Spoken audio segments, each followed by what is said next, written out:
Welcome to Riding Tandem. I'm your host, Vivian Kvam, and this is the podcast where we delve into the behind-the-scenes stories of business owners and leaders.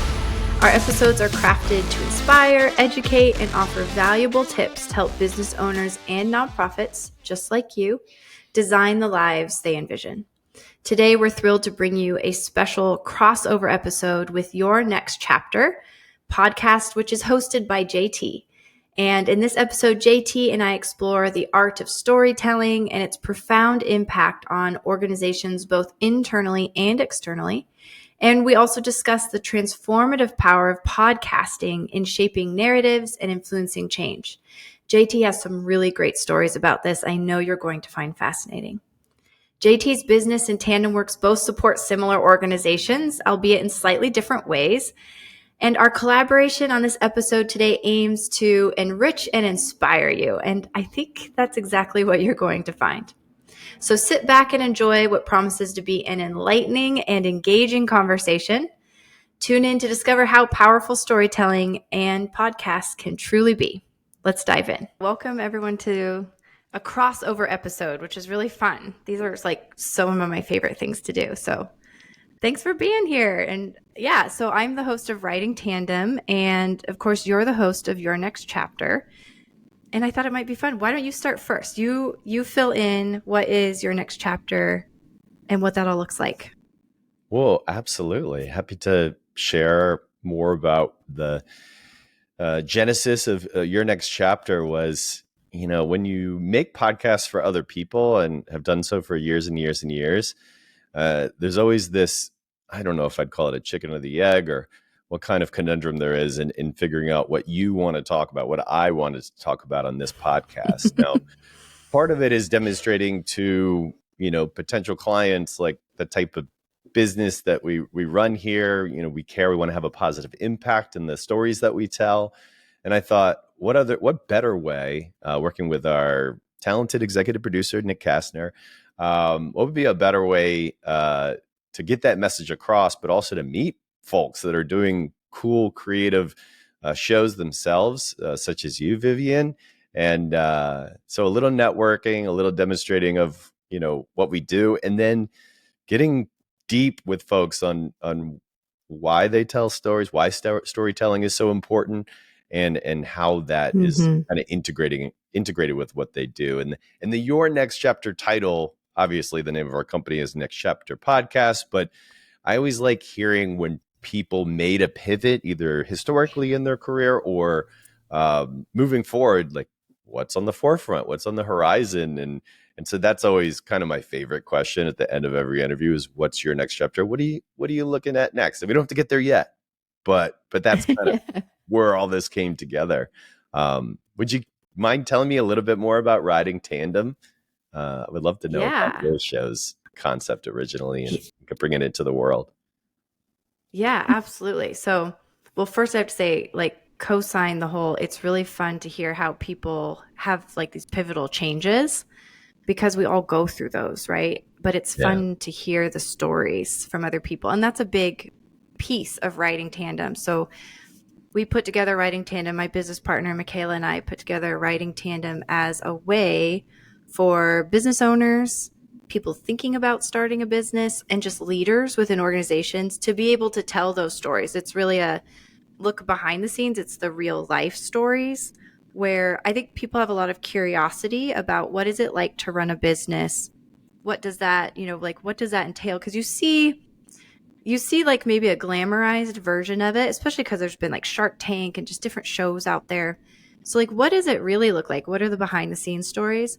And then for people who are even in it already, the business owner themselves, I think they sometimes can get stuck in a bubble. I know I have as a business owner, where we don't share our stories with each other, whether we're protecting, something. We're like, oh gosh, we don't want somebody to know that that's what's really happening, or we're just busy and things are going on. So this Riding Tandem is a place to be able to share those stories, have encouragement, and then also just to pick up some great tidbits along the way too. So sometimes we have experts on as well who can just help bring a new fresh idea, maybe inspire someone in a different way, but definitely very story driven because I feel like that's where we learn, right? I mean, gosh, that's how your business is shaped, is around this idea that when we're sharing stories, I feel like we learn a lot, don't you think?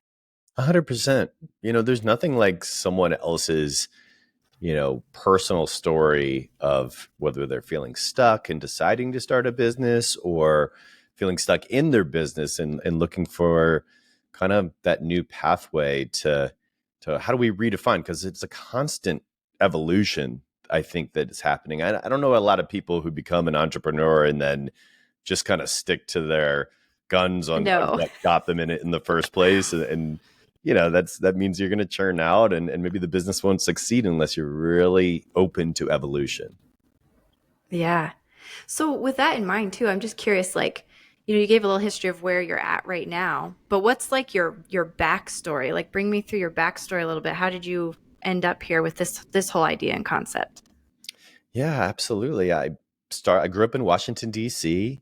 Spent the majority of my life there working for different radio companies. I started with iHeart locally, and then worked for Sirius XM radio for about a decade. And I like to say that's when I learned how to make podcasts before podcasts were a thing.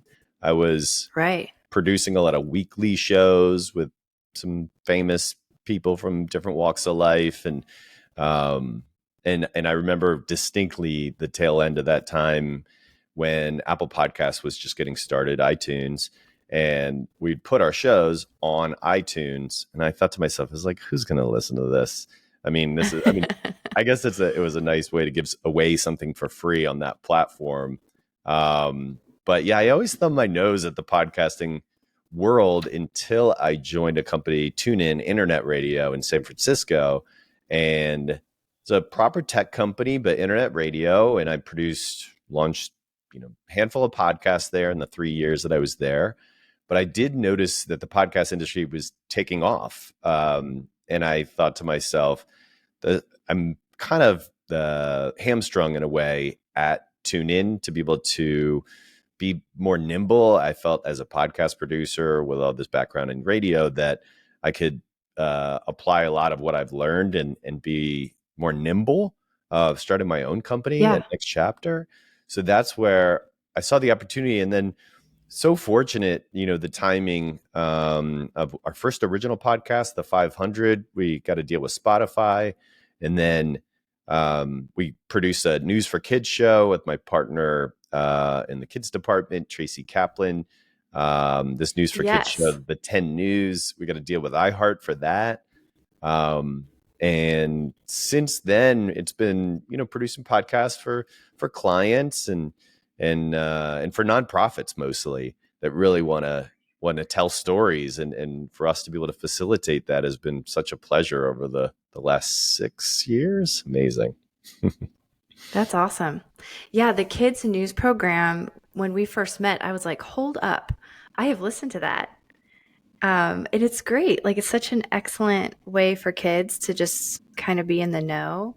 I remember listening to it, and I don't even know why. I don't remember. I was not a child when I was listening to it, but Yeah. um, yeah, I just love that. It was such a great, it's such a great way for kids to be able to like be in touch with things in a great positive way too. So yeah, so it was kind of this like fun moment. I was like, wait, you're the people behind the scenes with that? That's so awesome. A little Yeah. starstruck. Okay, for just a Oh, moment. very sweet. Well, the majority of the praise needs to go to Tracy because she's kind of day to day producing, that executive producing and the creator of the show. And I think like you get in these situations where it's like, how do we talk about this really touchy subject, but do it in a way Yeah. that kids can understand? It doesn't scare them Hmm. necessarily, but it's also not it's supposed to be a conversation starter for parents and kids about Gaza, for example. Like, how do you do that for a 8 to 12-year-old? Not a simple task. Exactly. Right. Yeah. No, absolutely. And I mean, I think that's one of the interesting things we're talking about, just talking about the storytelling piece and the value that it does provide and how it can impact so many different levels, right? Like from kids to employees to volunteers, board members, CEOs, like storytelling really touches everyone. And that's the thing that I love about it is that we can all connect but it is about bringing the right story to the right people, in the right format. And I think that's such a great example of that, just like such a tangible example. Yeah. I also, okay, so this makes so much more sense. The radio voice. Is this why you have the radio voice? Yeah, and I'm still on the It's so radio. good.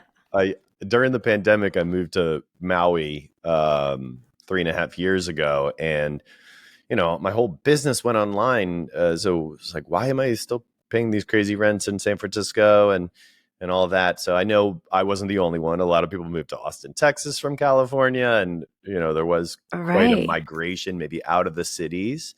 And so Mm-hmm. for me, I'm living in small town Maui. There's not much going on here, but I have reconnected with my love of radio, where I started my career, and have been DJing on a couple of the local radio stations here, which is, just back to my first love. It's been really lovely, Right.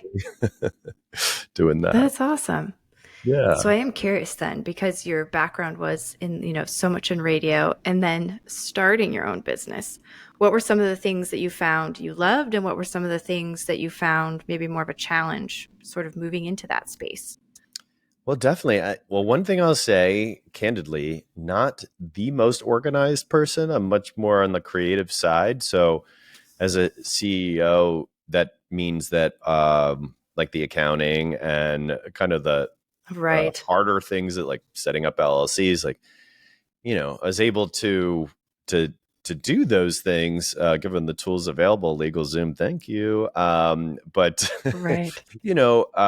we since have a lawyer and other folks that are helping the business kind of stay on track with the IRS, et cetera. We have a great accountant, all that. But the story I was going to tell you is that we had a COO up until late last year, and when he left to go back into the corporate world and leaving this little startup here, I became the COO as well.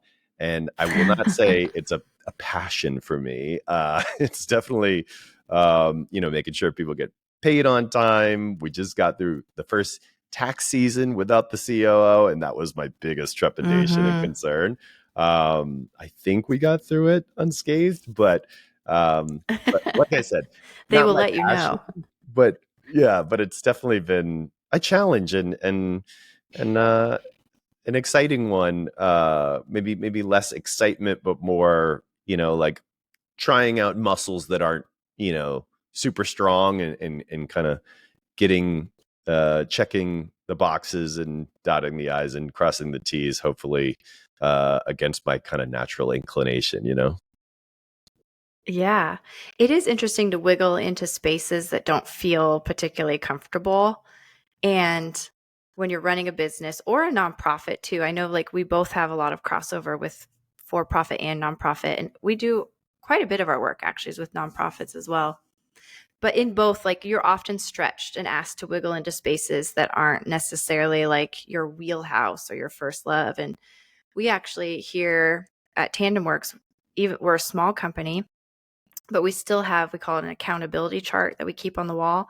And Hmm. so I just have to say real quick, we also fill seats that are not our we're not best suited for, but there isn't someone else to fill it. So we actually have a little hazard symbol next to those seats on our wall chart, just as a reminder, like to ourselves to give grace, but then also to each other of like, hey, Vivian's filling this seat and it's not really her wheelhouse. So she's doing the best she can. Hmm. Um, but there is a hazard symbol there just as a reminder of like, this isn't like, I'm a little bit of a hazard here. So that's been helpful for us. And again, I mean, it's like, we're gonna talk storytelling all the time, but like, it's the internal story. Like we need to remember our own narratives, right? Like within our organizations and even with ourselves, if we've got to give some grace and then look for the right people. we're, Oh my we're goodness. always like ready for the right people. This So so resonates with me, yeah. and I love that you're sharing the importance of communication internally, obviously with your organization, but also about giving yourself grace and self love. I know this might be getting off track in terms of what hardcore business talk, but I will say like the importance of when you're learning a new thing or you're filling a role that's uh, you know I barely made it through accounting in my master's program. I went to American University for business school and dropped out after uh, a third of the way through of getting my MBA. So I'm a business school dropout. I'll tell you that. But Excellent. the accounting classes, I mean, I had 3 I had to take, and the first one was very difficult. Just made it through. But I got a great job down in Miami working in TV, and I was like, well, what's the point of business school? It's to either start your own Right. business, which I ultimately ended up doing, or finding like a dream job, which I ended up getting and leaving.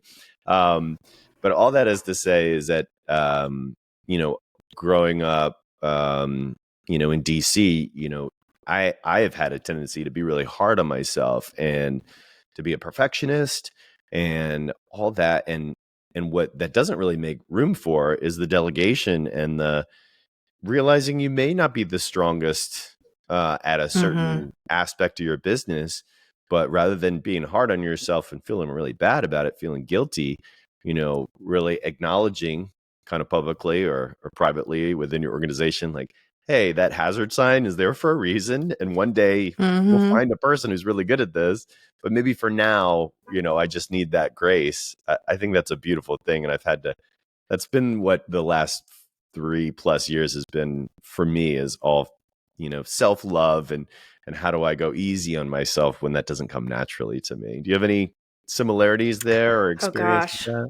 Yes. I mean the same. So I'm definitely a like white knuckler, I would call it. Like I'm the type where I'll just white knuckle my way through things. And some of that's just upbringing and like great parents. Awesome upbringing, but there was a little more of like, hey, we're just going to push through this. And so yeah, I definitely do that. And I was laughing with my yoga instructor actually. I made a commitment this year to go twice a week, which was like a kind of a big deal for me. I went once Sure. a week and sometimes missed. But I was like, I'm doing twice a week. It cuts into the workday a little. But I was kind of chuckling with her because she often will say things during class about, grab a prop if you need or a blanket, like, and she says to be kind to yourself. And I had just for probably 2 years would go, I don't need a blanket. I don't need a prop. Like, I'm strong enough for this or that. And this whole idea of like being kind to yourself just was not seeping into my brain. And then one day I was like, gosh dang it, I want a blanket. And I used a blanket, and it was like, this sounds, as I say it, I'm like, it seems so small.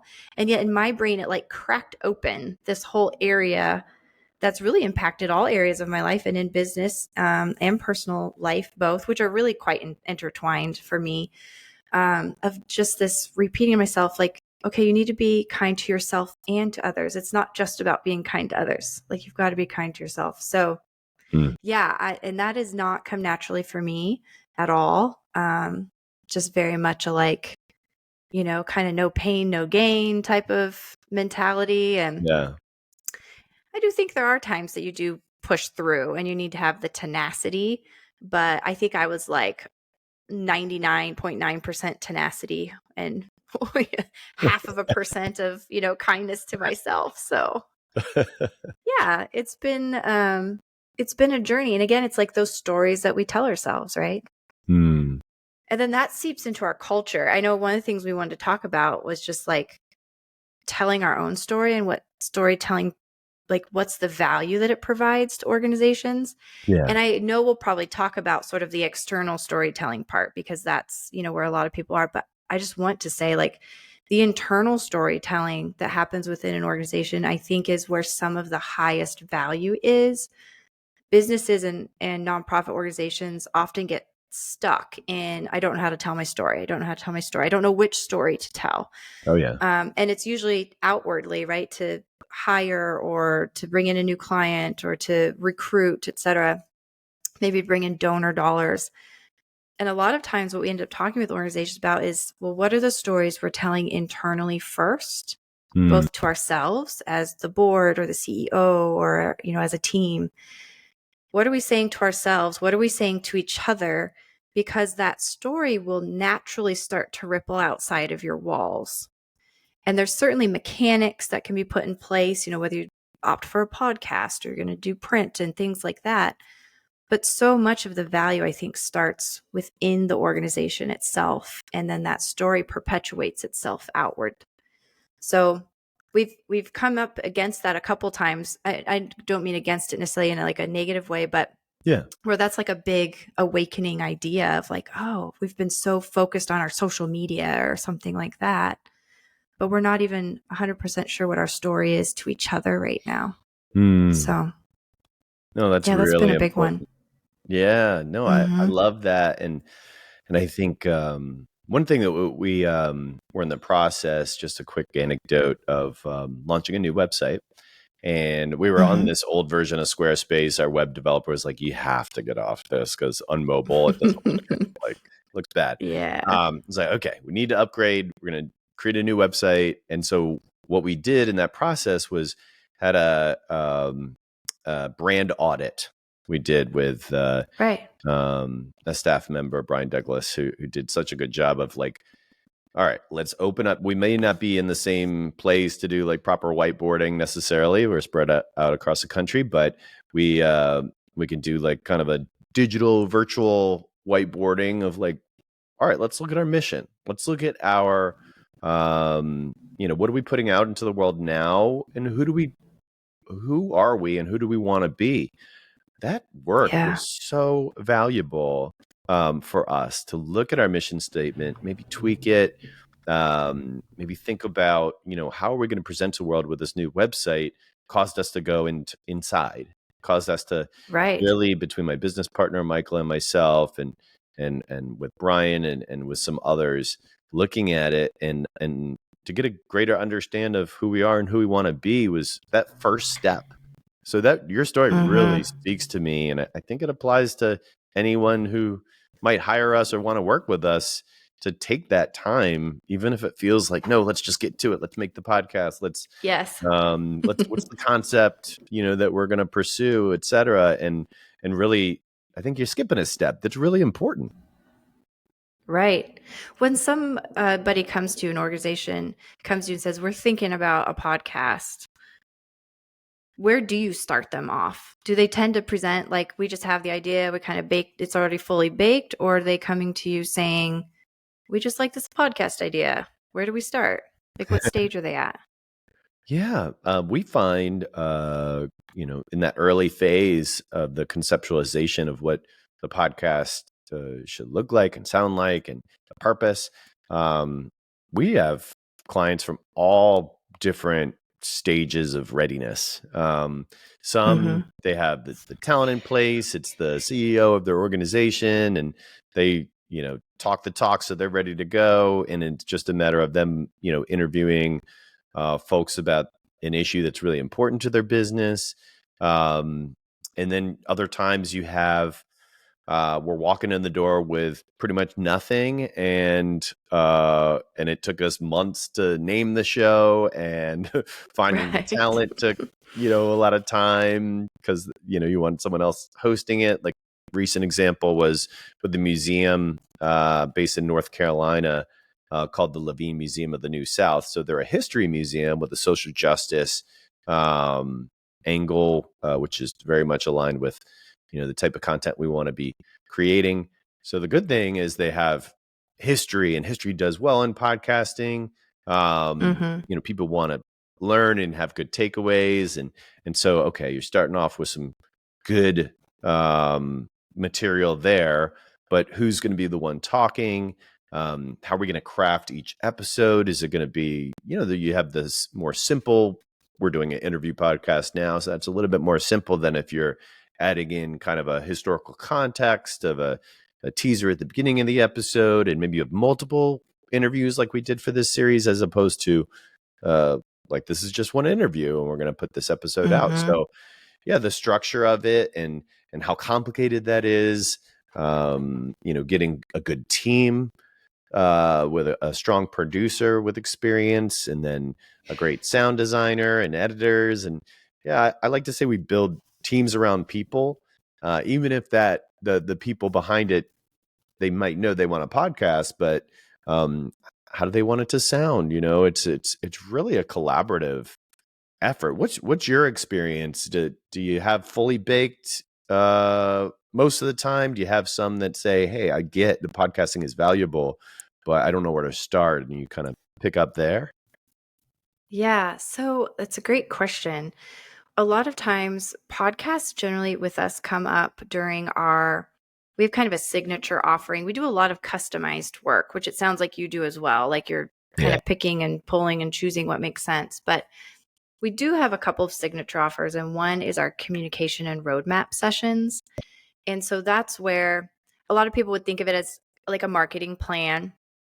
We steer away from saying marketing plan just because sometimes that comes with the connotation of a checkbox. We checked a box and now the marketing plan sits on a shelf somewhere or collects digital dust, as Michaela Mm. says, in some folder. So we use roadmap language because it really is like checklist roadmaps, simple goals, things we can get to. So during those sessions is usually when podcasting comes up because it is a great tool for telling a story. It's a great tool for building awareness. It can also be a really great culture building tool for an organization as well. Yeah. And I don't know if you've run into this at all, but like there are actually companies out there that use podcasts almost internally, where they're using it like an audio experience for large internal teams. So there's a lot of like avenues you can take. I mean, you can go crime scene podcasts, right? Like some people always like, oh man, those are so cool. But within the organizations and that we work with, crime scene crime podcasts don't come up too often, I'm which is kind sure. of a bummer. Yes, my husband would be like, oh my gosh, it's like all we listen to when we're driving to national parks. So I have to turn them off at some point. I'm like, I can't listen to another murder. Like I need something a little lighter. We need a little 99% invisible or something right now. Love it. But yeah, that's when it really comes up is like, is this a good tool for us to use? Are we ready for it? And then does the organization have the ability to connect with someone like you, right? With an organization like yours who then can help take it to the next level. So when it comes to the podcast piece, we're usually helping more with some of the pre-work of here's what some concepts might be. Here's what the formatting could look like. So we're kind of giving them the tools to start with that. Naming, people get so stuck on names, right? And Oh yeah. like on the one hand, I'm like, yeah, it is so important. And on the flip side, there are times where we tell clients, like, you need to pick one and move on. It's okay. Like, you can grow with this. You've got some really good options here. Because I feel like you can get so stuck on names, logos, colors, and fonts You're with so anything within organizations, businesses, storytelling. We're like, end of the day, like those are enhancements to the story. And they are important. So I'm not going to downplay it, but we can get really stuck there because we can see it and it's tangible. Like what's the cover artwork going to look like? And, what's the ching-a-ring sound going to be as it comes in? Or with our clients sometimes too, they're doing print and video. And so it's lots of different aspects that we're helping guide them to a vendor. But that's one of the big things is like, let's massage the concept and then let's keep moving because you can always iterate. Like some of the biggest brands in the world have changed their logos and have switched colors and have even yeah. changed names. So like you're going to be okay, is sometimes the conversation we're having. Like hold our hand, we're picking, now let's keep moving. So much of what you just said resonated with me. And on the internal podcast we produced early on, a private podcast for Moet Hennessy USA. They only had 400 Okay. staff members or employees, Yeah. but they wanted to kind of share their DEI initiatives and talk more about what resources they had for their Mm, employees. That I felt like was such a good idea. It wasn't the most mm-hmm. expensive production, but it was, I think, impactful to provide. I just believe people learn differently. A lot of people are visual. Some people are Yes. readers. And then there's a subset of us psychologically, I say us, humans, that listening is the best way to really permeate or get through to folks, that you just have that isolation of focus. You get your earbuds in, maybe you're putting an IKEA desk together or whatever it is while you're listening to a great podcast. But I feel like it's powerful, and it's why, in building podcasts, it's just a lot of people, that really works for people. And so I'm wondering, it's really helpful to hear kind of how you structure it in supporting clients and vendors. I was just wondering, how much emphasis do you put on the storytelling aspect of it? Like, some organizations might struggle to articulate their mission in a way that resonates with their audience. What does that process look like for you? Yeah, and it's such an important one. One thought I had as you were talking, I'm going to pin back on and then come right back to this question. Sure. Just think about that internal audio piece. And I love that you've done that you've produced for internal. Even using voice messages, right? Like not a podcast, but just the power of your voice in our digital age is huge. And I can't tell you how many times I've had clients, friends, all kinds of people where through Facebook Messenger, through my iPhone, I sometimes will do audio recordings and email them, because when people can hear your voice, there's just this connection that happens that you just can't get, right? You get the inflection and the tone. And so I think that's so important for teams to be thinking about, is if you have those audio tools, it's a piece, of the mechanical pieces you can be using. So that's important, I think. And you have a great voice too, I will add. Oh, thanks. I appreciate that. No, I like it. Definitely It's very welcoming. Oh, thanks. I'm one of those people where I'm like, gosh, I hear my voice. I'm like, I sound like my mom and my sisters. And yeah, it's funny. Thanks for saying that. Yeah. Yeah. So as far as helping people like craft that, so mission, vision, value, purpose statements, core values, they can start to kind of like swirl together, right? And they are all pieces of your story and important pieces. But they also, again, can be places that we can get stuck. And then we start using fluffy words. And so one of the things that we do help our clients with is to kind of peel back the layers and say, forget the external for now. We're working internally, we're as a team, everything that we're saying stays here. We got to work the wiggles out a little. And so we often start with the basics of your value proposition, right? What do you do? Who do you do it for? And how do you differentiate from everyone else? Or how do you do it in a unique way from everyone else? And so it's literally a fill in the blank exercise that we do. It's one sentence, and it can feel too simple. But a lot of times we find that both businesses and nonprofits have a really hard time articulating that into one sentence. And we don't necessarily think that you have to that's your elevator pitch or anything like that, but it's like the basic framework. We need to be able to say that first, and then we can embellish the story with, who are the heroes? And, if you kind of follow the storytelling frameworks like that, but we start there first. And then we do start talking about, okay, here's the who we do it for. Let's take that a little further. Usually we need to expand that a little bit beyond, one or two words. The way we're unique, we start to expand that because, there's multiple unique ways. What you do, there might be some caveats to that, some nuances, but we always start there first, and then we start picking and pulling throughout the rest of it. And then from there, we usually focus next on core values next. Because that helps guide how you're going to tell your stories. You want to be sure that they're tying back to core values. And, one of the big conversations we have is not every core value is your core value. There are a lot of great core values out there, and you can't have them all. So we have to refine down, right? You can appreciate a whole bunch of core values, but your organization needs to get it synthesized down. And that can be hard sometimes, especially when you have teams, because you're bringing multiple people's core values together. But then the third step, and I'm kind of oversimplifying the process for this example, but the third step that we do is we really focus in on, you have to know and own your story and what's unique about it. So we have worksheets and we have whiteboarding, and there's all kinds of exercises we do, but end of the day, we answer some questions for everyone. But one of the biggest questions, especially with our nonprofit clients, for profits too, though, is why are you here? You personally.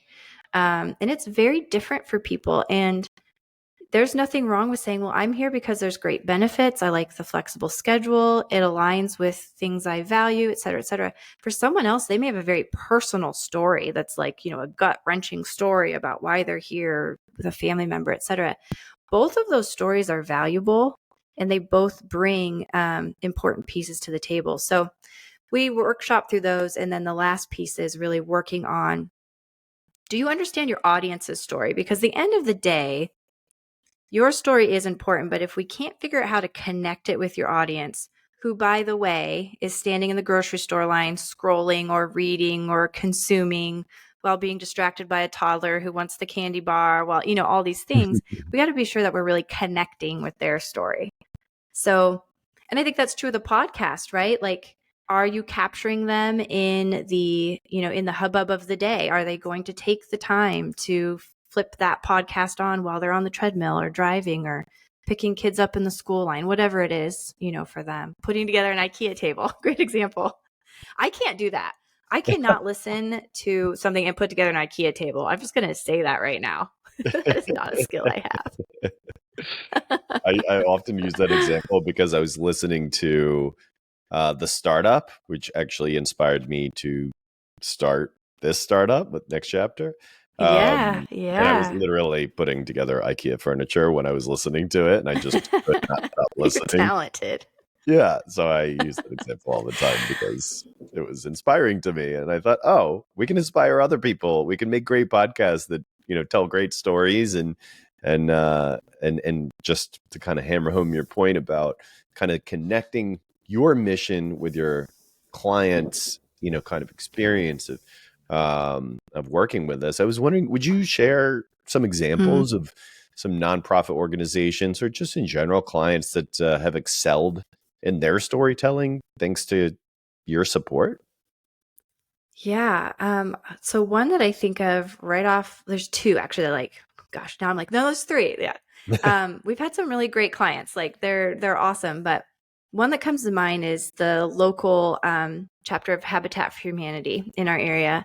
They did a full roadmap strategy session with us, really just trying to outline and hammer in on like what are the stories we want to tell? How are we connecting all these things? And as well as just internal and external communications both. And gosh, it has been so fun to see them. I think a big piece of it is we intuitively know our stories, and sometimes we intuitively know our audience stories. I think that's where there's a lot of disconnect a lot of the time, is that we think that everyone sees us the way we see us, right? But the feedback can be different. But I think one of the really neat things to see is just them step out with a next level of confidence. They're already a great organization. They're already doing great things. They were telling their story. But to see them go, okay, we have like a map, we have a checklist, the whole team feels aligned here now. And it's been really fun because we stay in touch with our clients once they go through that experience with us. And I love that they reach out. Like they reach out and you can tell they're working through it, they're experimenting, they're trying things, and they're problem solving as they go with this framework along with them. So that's been really neat. Another one we worked with is New Vision's homeless shelter and services here, local for us again with that one. And I think, again, like it was just bringing, we brought boots on the ground, the people who are out doing work on the streets with our homeless neighbors, and the people who are on the board, who maybe are not boots on the street. It brought them all together. And to see the pride, right? Like just the pride in their work, to see that the accomplishments they have made, but then to hear their big hairy goals was probably one of the coolest things to understand and know, and to have the whole team hear that and then just be thinking about what that can look like as it could just change the whole community. That's really neat. And that's the power there, right? Of we've said the story, but did everyone hear the story? Did we take time to really look at it and own it? And then the last one I'll share would be there's a foundation here called Iowa West Foundation, and they help steward monies back into the local community through grants. So they they provide grants out. And they did a really neat thing. They hired us in to help with something called Imagine Hours. And with that one, the storytelling ripple effect there has been really cool and something I'm really proud of being part of, because it was gathering feedback from the community, but it also was this storytelling happening within these sessions. We did, I want to say it was like 11 of them over a number of months. And it was an invite to the entire community, all ages, to see people come and share ideas, which of course sparks stories, and then to walk out writing new stories was Mm, really awesome. And just the perception of sometimes this community, I think, has been painted. Council Bluffs is the community I'm in right now. They have so much going for them, but sometimes I think we forget it, right? Again, we're mm. so close to our own stories.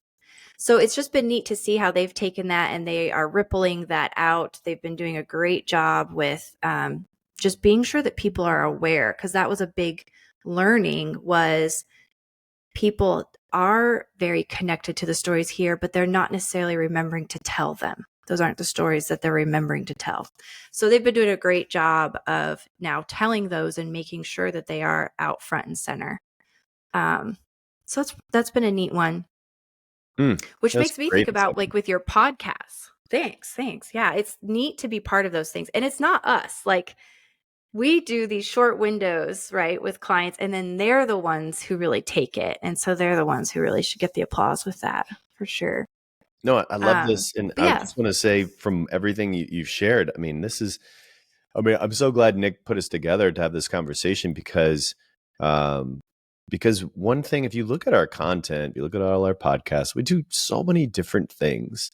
And yeah, we're here to Mm-hmm. entertain folks, but really we have a strong passion for making the world a better place. And and that can come in small and in large impact doses. But I can tell based on the client list you just you know listed off that you have a passion for making the world a better place, and these types of organizations are coming to you. So I just want to say bravo, because I don't know, that's where my heart's at. I mean, I was raised by two Mm, pastors, so I often like come back to this is like, what's my why? It's to yeah. educate people, but really like how does the storytelling that we support through our organizations, you know, allow us to sleep better at night, and and feel like we're a part of the solution, and doing Right. good to get the word out about these organizations and their messages and the impact that they're trying to have to expand that. It's feel good. Honestly, it feels good to Yeah. me. As much as I'd love the biggest paycheck in the world for doing something that's you know that might might violate some of my values and morals, it's just not going to happen. I'm here to to have a positive impact, and if we can help these folks that are doing good things by getting the word out and expanding their footprint, then that's what I'll rest my laurels on. And really cool to hear about some of these clients you've worked with and helped. Yeah. When you, so like, I'll kind of push the question back at you too. I'd love to hear about how are organizations you're working with using their podcasts. Are they using it as an awareness piece? Are they using it? I know you mentioned the one, like the history kind of piece and getting that out there, but Yeah. what are some examples of how organizations are using their podcasts? Yeah.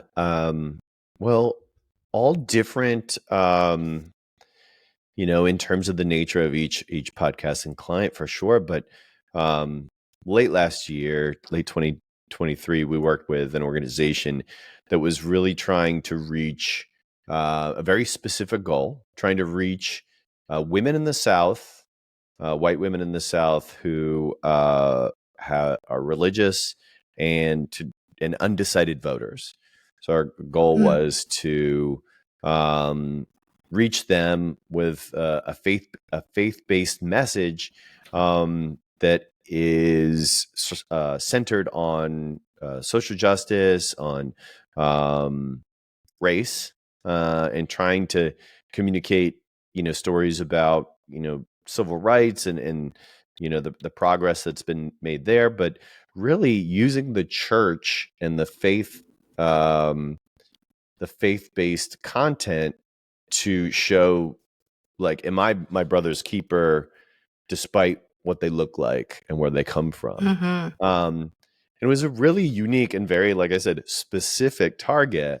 But Right. it felt like, especially leading into an election year, that if we can convince people that, because unfortunately, and not asking you to comment on any controversial topics here, but just specific to like the church, how it's often, we've seen recently, been used to kind of separate people, which is, Mm-hmm. like I told you, I have two parents that are pastors, and I wasn't raised that way, and so the goal is really to unify people and to see people, no matter what they look like or where they come from, as, family. And then how does that now extend to the impact that can be had in an election year, that how do people vote that reflects that. So yeah, so that was an interesting challenge, but really Absolutely. rewarding, to be able to create a show that had a big following, and to really use the marketing aspect of the engagement we had, because it wasn't just making a great podcast, it was also like, how do we market to folks that with this pinpoint focus. So that was a unique challenge, Mm-hmm. and a lot of fun. The show is called Purpose That Prevails, and it was definitely a unique and fun challenge. But beyond that, our biggest project, which really changed our organization, probably 4x'd it. I mean, in terms of the size and the team and the budgets and everything, was working with an organization called Play on Shakespeare, as our partner and sister organization with our scripted fiction business. We make Shakespeare plays that are more modernized, with a majority minority cast, and playwrights and directors. Um, Cool. so, coming from, a white guy 400 years ago in England, Shakespeare told some amazing stories, but how accessible is it? That's something we really wanted to do, is Mm. democratize this amazing storytelling. And we've done now 13 plays. Romeo and Juliet just wrapped up. We're getting a Taming of the Shrew to kick off season 4. It's amazing to me, year 4 of That's doing this. cool. Um, Yeah. and and I really, kudos to my business partner, Michael Goodfriend, who's been an actor for multiple decades, done a lot of Shakespeare, and it was his idea. And I'm just so proud, and really just pointing the finger at him in terms of like, who's responsible for all this amazing content. I mean, it's Michael Goodfriend, and we're so grateful to Play on Shakespeare and the Hits Foundation to fund it. But a key moment, I will say, that we're leading towards, back to this election year, is Julius Caesar. We're going to do in, I want to say, August, September, maybe October, leading into the election, of that story, Et tu, Brute. I mean, it's so, at least from what I studied in school, like, it's stuck in my mind for this amazing story, but I never thought about how that would apply to today's events of power and Right. politics. So we try to time it right, and now we're looking for like big time actors, if we can get them, to play the parts. But it's just so grateful to the fact that we can even do something like this, and maybe have an impact with it too at the same breath.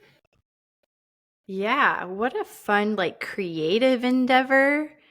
And I'm even thinking, like, so I love the idea of some things, like, for this is probably not quite the right word, but like kind of for posterity's sake, right? Like, there's this, like, you're capturing these Shakespeare's stories in a way that can really be lasting, like legacy building. I'm kind of searching for the right word here, right? No. But I think that's really awesome. And what a fun way to spark an idea. Like, just thinking, like, the entrepreneur in me is like, yeah, some of the best ideas come from a friend, a conversation, a barbecue, a offhand, conversation or comment, etc. Like, I was just thinking about getting a little off topic, but that stuff really excites me when people are like, oh, I'm thinking about starting a thing. And, nonprofits start the same way often, where it's like this Yeah. conversation. What if we could do this? What if we could change that? What if we could eradicate um, this thing? So I just really love where like concepts and ideas come from. So that's so cool.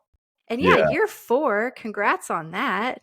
That's really starting Unbelievable. to get some like, I feel like year 4, you start to really get in a groove, right? Do you feel like you're in a groove? Maybe I'm speaking for you. I just feel like that's around where you start to go, okay, like we kind of know what we're doing a little bit most of the time.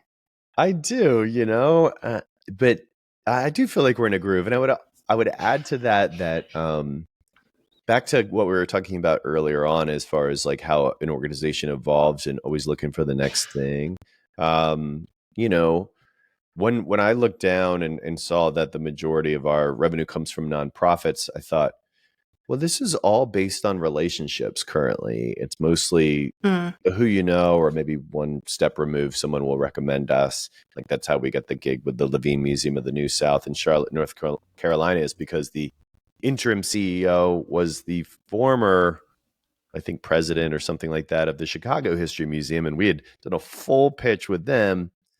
And then they had kind of a mm-hmm. turnover. And so we ended up not working with them. But the CEO went to this other museum and they were like, hey, let's revive this Right. podcast idea because I always loved it.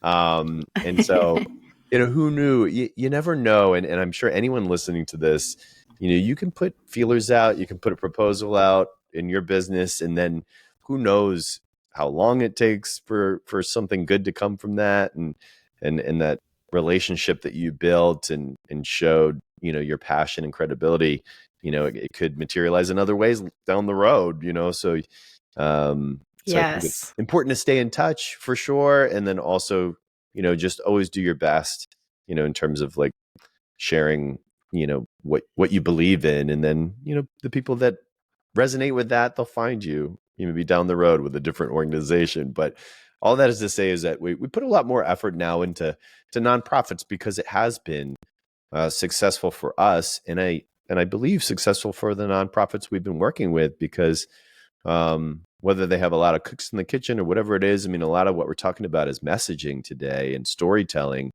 Mm-hmm. That's the focus of this show, but people need help with that. And I found I even needed help with that. Mm-hmm. So I'm not here saying I have all the answers, but I am saying that it's really valuable to go through this process.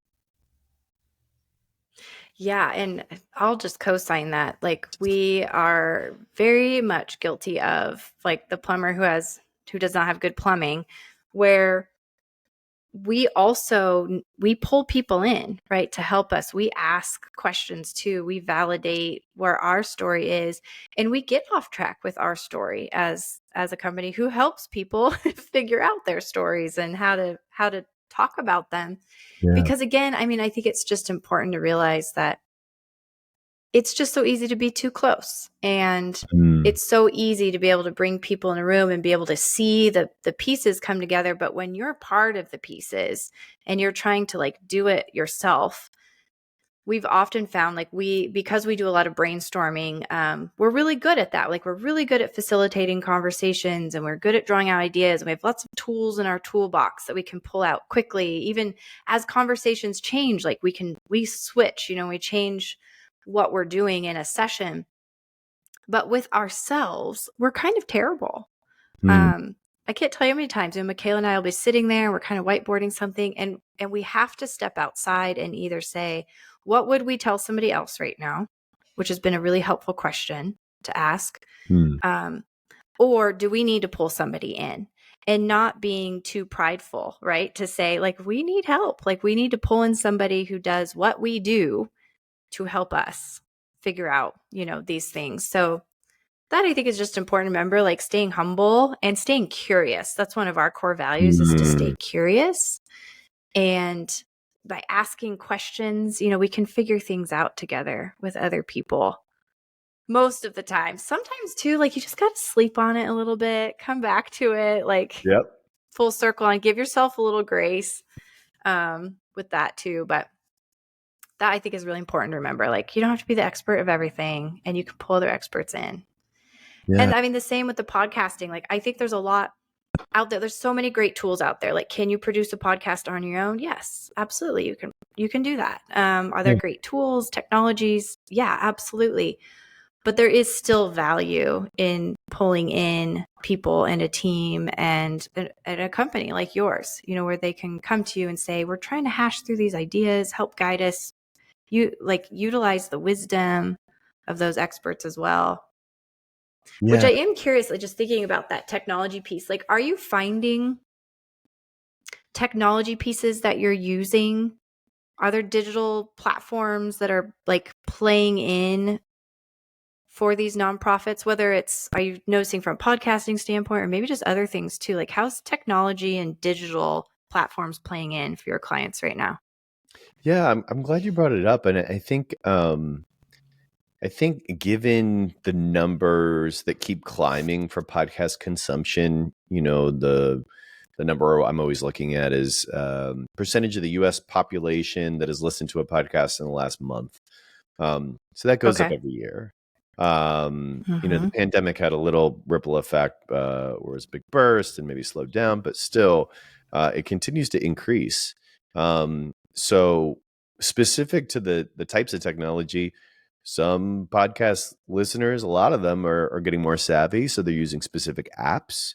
So when we go through the marketing piece of, complementary to making a great podcast is getting the word out, because you can make the best podcast in the world and don't focus any dollars or divert any energy towards the marketing piece and just use your pre-existing channels. Well, you might find that not that many people show up. Um, so Right. we have developed through a lot of failure over the course of the last 2.5 years, a bunch of marketing strategies and tactics to be able to reach people where they are. And while some of the nonprofits we talk to have a huge marketing department, or maybe not huge, but they have a marketing team. Do they have experience specific to podcasting? Do they have experience specific to the medium to be able to reach folks and retain them?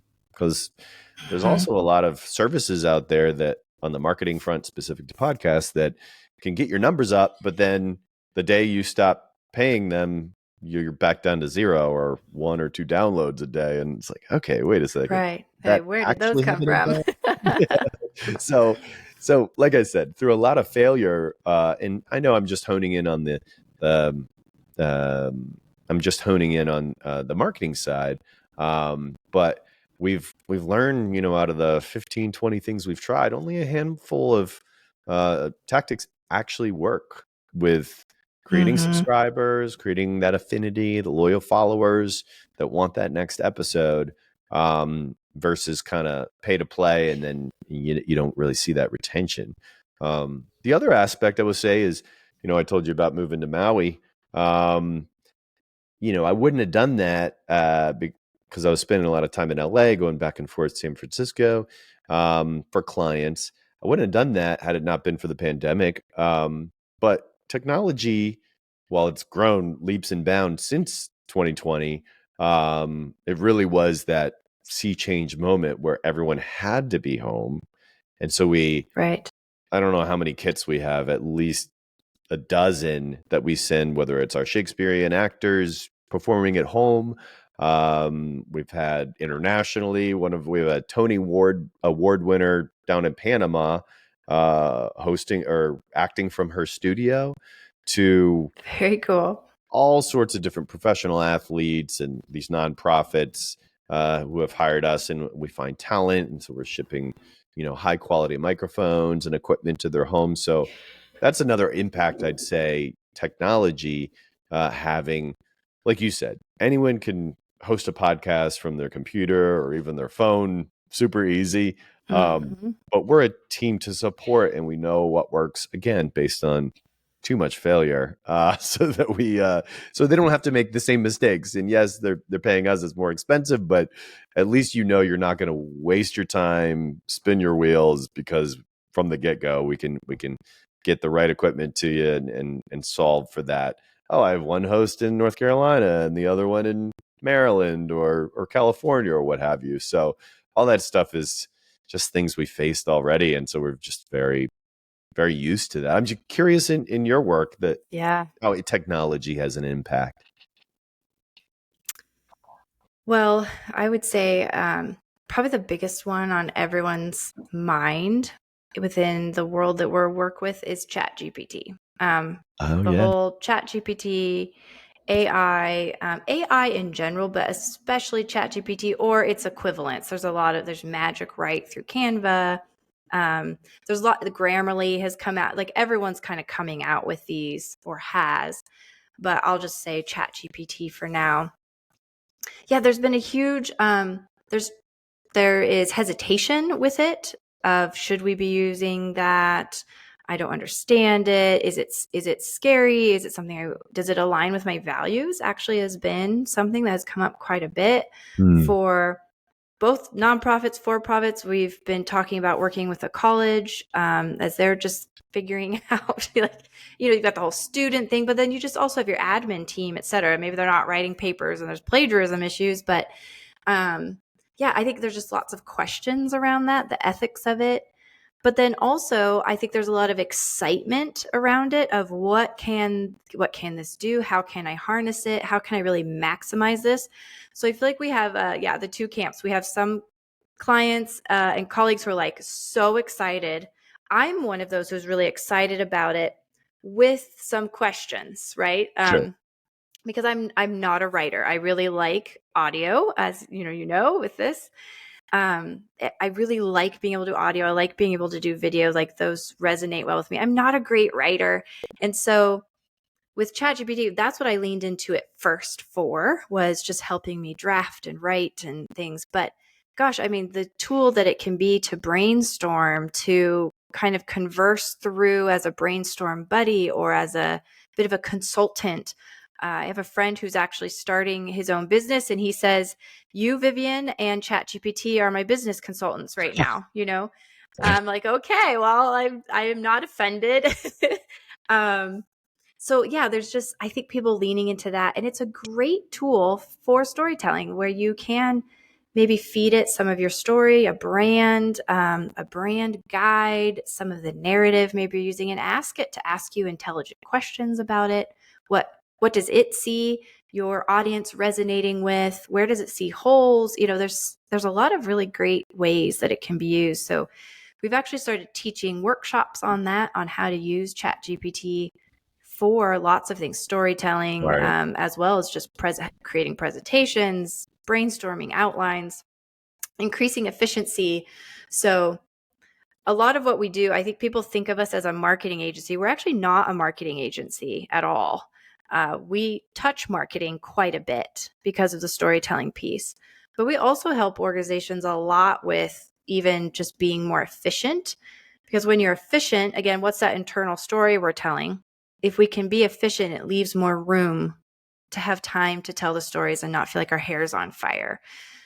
So we do lean into things like that as well. So technology side, I would say ChatGPT is like the big buzz thing around here right now, where we're really leaning in and doing a lot of teaching on that.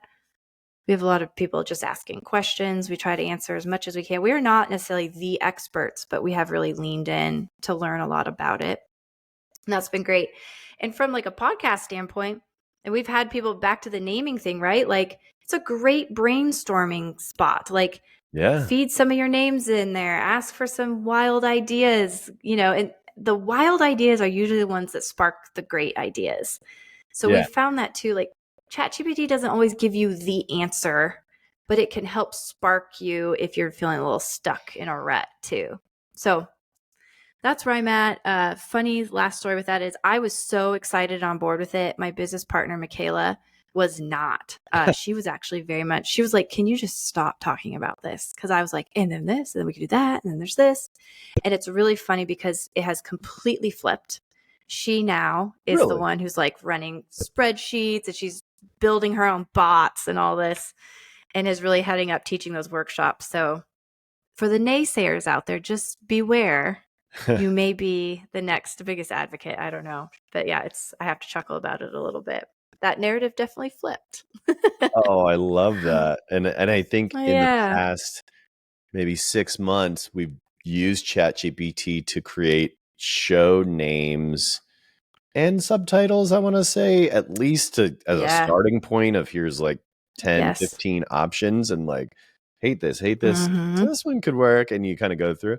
But Yeah. yeah, I mean, I think we've done it to a lesser degree thus far. The recent uh potential is my business partner Michael is meeting with SAG-AFTRA as we, comply with SAG-AFTRA union for our actors for the Shakespeare Mm-hmm. series.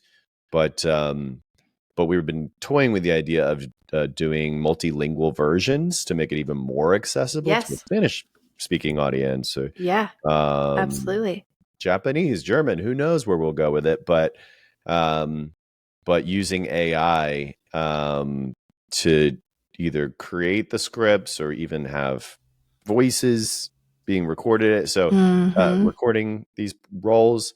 So that might be next level in a place Oh, that would put interesting. an actor, I wouldn't say out of work, because we don't have the money to make all these different language versions, but can AI Mm-hmm. help us do it cheaply? And then it is within our mission and values of, again, democratizing the content, getting these stories in front of folks that maybe don't have a mastery of English, and so they would still benefit from it. So, so it does come to that moral debate for sure, but yeah, I mean, we've only just begun, I think, understanding all the value that you can get out of AI, and hopefully it doesn't, create a, a moral quagmire. I mean, I'm like, so there's again, like half my brain is like, oh, it absolutely is going to. Like, Yeah, it is.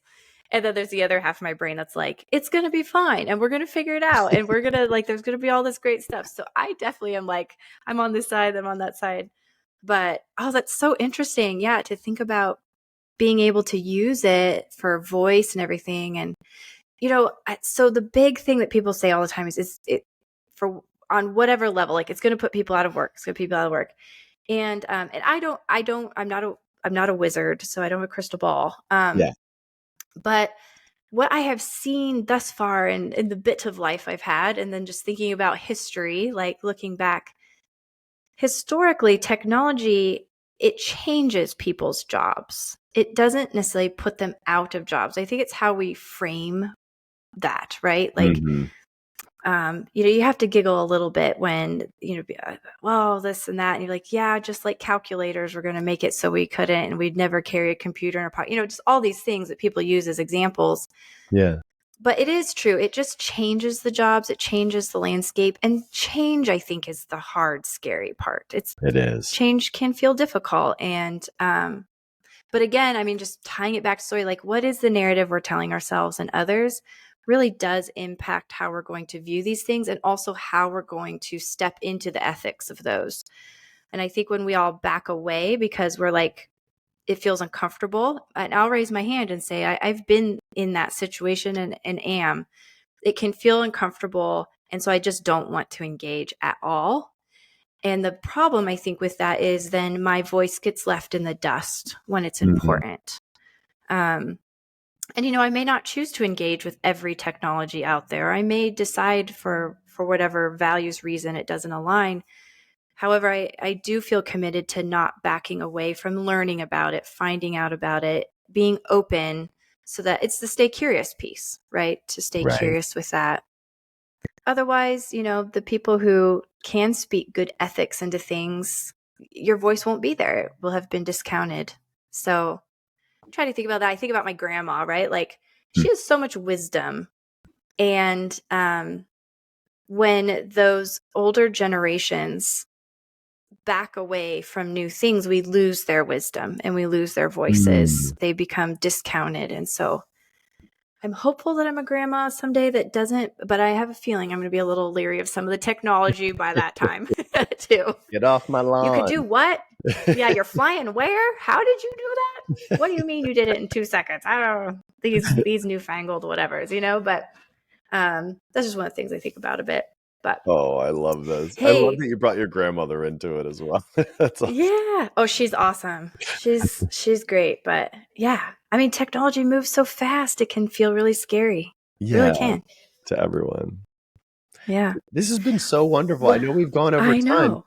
and we probably didn't Yeah. cover most of the questions that Nick prepared, but I have just had such a good time getting to know you better, getting to know Tandem better. It's really been a pleasure for me, and I'd love to do this again sometime if you'd be open to it. Yeah, absolutely. I agree. Like, such a great conversation. I think there's so much here for people to gain, whether you're in the nonprofit, for profit, thinking about starting something. Like, we covered a lot of just really great things. And thank you, too. I feel like you've spoken to me as well, just some great encouragement and some ideas. And so I just really appreciate that, too. So thank you. Thank you very much for doing this. It's fun to do a little crossover episode.